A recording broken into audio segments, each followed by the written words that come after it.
यार भी राह की दीवार समझते हैं मुझे। मैं समझता था मेरे यार समझते हैं मुझे। जड़ उखड़ने से झुकाव है मेरी शाखों में।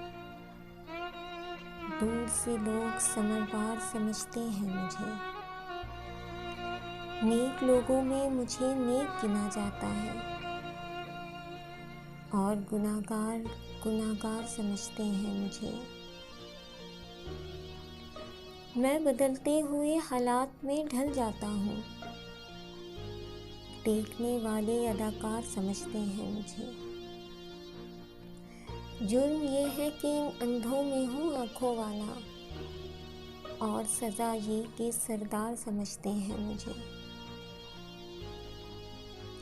मैं तो यूँ चुप हूँ कि अंदर से बहुत खाली हूँ, और ये लोग पुरस्कार समझते हैं मुझे।